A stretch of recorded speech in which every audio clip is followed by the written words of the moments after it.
some fresh, hot gossip.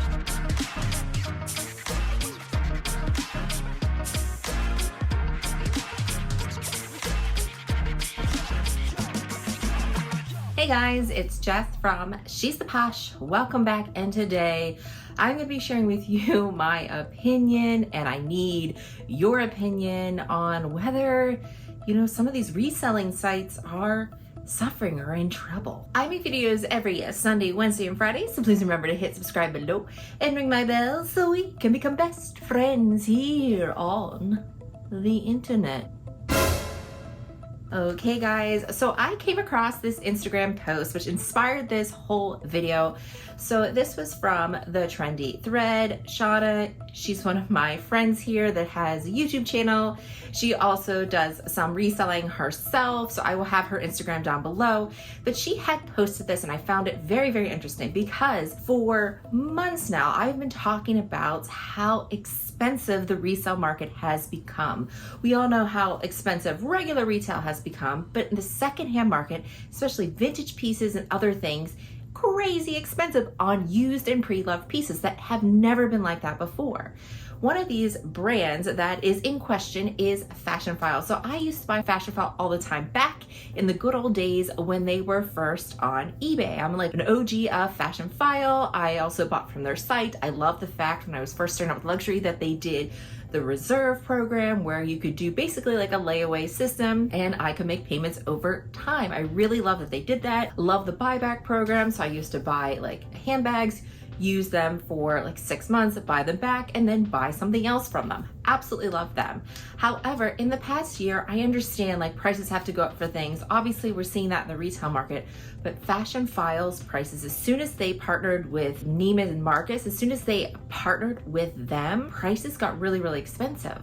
And Fashionphile has amazing pieces. They have tons of bags, but what we noticed, especially us that are OGs that have used them before, that the quotes we were getting were very, very low. They're actually quite pathetic for what we should be getting. And then they were selling the items for crazy high prices. So back in the day, they would quote you based on what they were listing the items for. So whenever I used to do reselling, I would kind of see what they were listing the items for.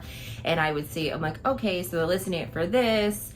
It will go, the lowest it'll go for is 30% less than this. So they're probably offer me 70% of this price. So you could kind of get an idea. And that's basically what all the quotes were. Great pointers for getting higher quotes is if your item had the box, had all the stuff with it, take really nice pictures of it, make it look really nice, and your quotes would be higher. And they also gave you a buyback thing where you gave you extra money. So I really love Fashionphile. It was no fuss. You got paid. It wasn't consignment, whereas like other places do consignment, like Yuki's Closet, your quote would be higher if you waited for it to sell to get your money. And I still have a bag on there that I've had on there for like, oh my gosh, 2 years. It was an expensive bag. It was the Celine bag that I paid $400 for, and I will end up getting like $500 or $600 for it when it finally sells, but it's been 2 years and I still never received that money.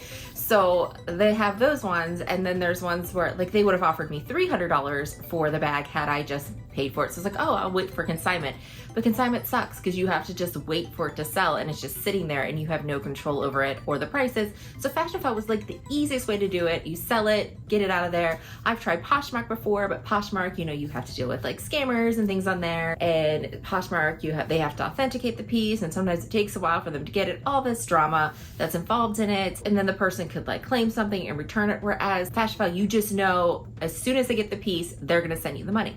Well, this recently happened. My girl, Shauna, she had sent a bag. I did ask her what it was, but she hasn't told me yet. But I wanted to get this video up because I'm just so curious if other people have had this happen to them. But she said for the past month on her stories that every single item that she submitted to Fashionphile, thank you for considering Fashionphile to sell your ultra luxury accessories. At the moment, we cannot quote your item as we have too many of the same style in stock. We apologize for the inconvenience and look forward to successfully quoting your other items in the future. Hey guys, Editing Jess here. So I found out that the items that were in question that Fashionphile said they weren't going to take was the Hermes H necklace, and she said it was her Birkin 35. They turned out a Birkin, guys, and there was something else that she couldn't remember. Very interesting that they must just have way too much inventory on hand is what she thinks. And then she's gotten a lot of messages that is happening to a lot of people, guys. So I'm curious to see what you guys have to say. Basically, everything I've submitted in the last month, this is their response. So I have to know, because I haven't been selling to Fashionphile because the quotes have been so low. The only thing I've done to Fashionphile is like a buyback item. It was my Dior Montaigne bag. They offered me a buyback. They sent me that email that they give you, and I just sent that back because the bag was not working for me. So that's the last time I ever sold them anything. So I'm very curious, like, what does this mean? Do they have too much stock? Are they not getting enough sales? Are they hurting? And I was saying to you guys in one of my other videos, I don't remember exactly which one it was, but oh yes, it was the one, do we have more control than we think we do over the market? Like we feel like, hey, you know, we're doomed. We have to pay these prices. Like when Chanel raises the prices and all this stuff is too high. I said, if we band together and we refuse to pay these crazy prices, maybe that'll force the reselling sites to bring the prices down. And I hope that's what's happening, guys. I think that Fashionphile is starting to feel this, whereas these high prices that they're doing for pieces, nobody's buying them. Like, I'm sorry, but I'm not going to buy vintage Chanel classic flap, which I'm on the hunt for since my other one got lost, that I want to find that, but I'm not going to buy one that has tears and rips in it for like $5,000. You know, I'm looking right now on the Japanese sites to find one because theirs are more reasonably priced. One that I'm looking for, I could probably get around $3,000 mark, which is where I'm at, instead of the $5,000 mark. It's just out of control.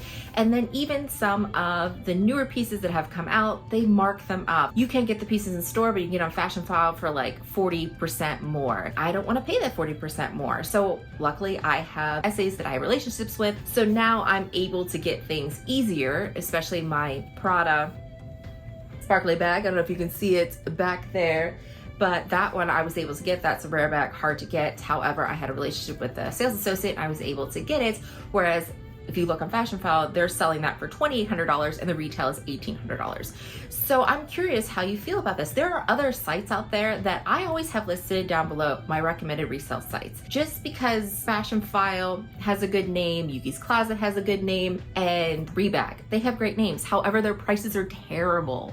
They're absolutely terrible. The quotes they're giving you are terrible. So I recommend trying to branch out to other sites.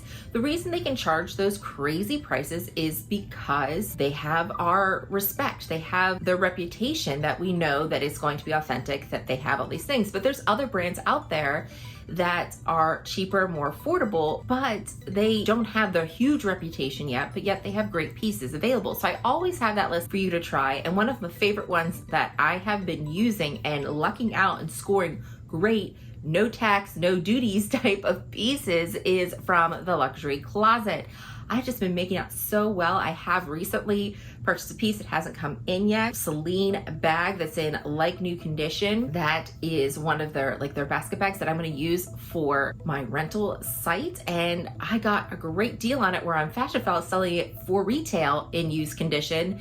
And this site had it around 30% off, no tax or duties, and it was in like new condition. So there are lots of sites that are out there. I don't recommend the Real because the Real sells real fakes. I have a video on that, but exposing them, they are not someone you want to deal with. Again, they are consignment one where if you send your pieces, you have to wait for them to sell. Don't recommend them at all for selling, but there's definitely some other sites that you need to look at. So this is where I want to come with your opinion. Do you think that Fashionphile is hurting, that they're not selling as many things as they used to? And I think that this is what I've been arguing forever about with all these crazy price increases and things Chanel's doing and making it harder to get and all this stuff. I own businesses, I do stuff like that. I know prices have to go up. I'm not questioning whether prices have to go up, but I am questioning how people are treating their customer and alienating groups and doing things like that, that just because pieces are more expensive, just because you raise the price doesn't increase its value. Because value is what we perceive. Value is what we see out of those pieces. So if Chanel is like $10,000, but most likely on the resale market, if I sold that bag to Fashionphile, they're gonna give me like $5,000 for it. Why would I buy a brand new bag? That makes no sense. There's no value in that. Same with even buying it secondhand with Fashionphile, them having new Louis Vuitton pieces. And they're like, oh, we have the latest Louis Vuitton piece, but they mark it up 30%. It's like Louis Vuitton pieces are already crazy. Why not I get an essay or a sales associate from Bloomingdale's or someone from Saks Fifth Avenue, which I totally recommend, than a regular in-store sales associate. Finding someone like that, building a relationship with them, they have all the access to all the stores and the warehouses for Louis Vuitton, and be able to get those pieces pre-ordered and at retail. Why would I go to Fashionphile to get those pieces if I know I don't have to pay those crazy prices? You know, they think that crazy expensive means value, and it doesn't. I don't think that there's huge value in Louis Vuitton canvas. I don't see myself investing much more in Louis Vuitton canvas. I might get some leather pieces, but I'm not gonna buy much new. It's just not something that I think is worth my time nor effort to buy brand new Louis Vuitton at the crazy prices. Like, no one wants to pay $3,000, $4,000 for a canvas piece. That doesn't make any sense when there's so many other beautiful designers out there that you can find resale. And even the vintage market, I've noticed like some of the vintage bags are finally starting to come back down, because I used to love buying vintage Chanel, and the prices just got crazy for like, you know, a vintage jersey bag being like $4,000, $5,000. I'm like, it's jersey and it's vintage and it has some dirt on it. Why are we charging these crazy prices? And I am starting to notice those things are starting to sit, and the prices are starting to come down on some vintage pieces, like vintage Chanel, vintage like Louis Vuitton, and different things like that. They're finally starting to come down. I remember the Louis Vuitton, was it the Monsieur bag, the backpack? I've been looking for that in the PM size, and they've always been listed for like $1,500, $1,100, all that stuff. And it's like, they've got all these spots on it, they're not worth that. And they're finally starting to come down, where I've seen some listed at $800, $900, $600. So I'm noticing the vintage market starting to come down, guys. So we have more power than we think we do. I really feel like the resale markets, all that stuff is starting to hurt, because they're charging crazy amount of prices, thinking that we are going to pay that kind of money, and we're not. And they think they can give us super low quotes. Fashionphile is doing now. They lowball you and then they say, oh, 10% more if you purchase with us. How about 30% more if you buy from us? Like, how about do something like that? Yeah, lowball me for cash, but get me to purchase something back into your store. So guys, let me know your opinions on this. Do you think like Fashionphile is suffering? Do you think that they're not doing a good job?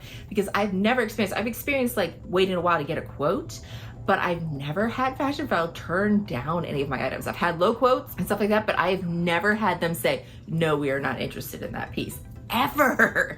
And now they're like, we have too many bags. Well, lower the prices, Fashionphile, and we'll talk. Lower the prices and we'll talk. Okay, guys, that is everything. Let me know if this has happened to you. Do you see a change in the market? Do you think finally some of these prices on the resale market are going to go down? Let me know in the comments down below. And also, some stores that are resale sites that we should be shopping at that isn't on my list down here, please also share that with all of us. And as always, I want to thank you so much for watching, and I hope to see you again. Bye, guys.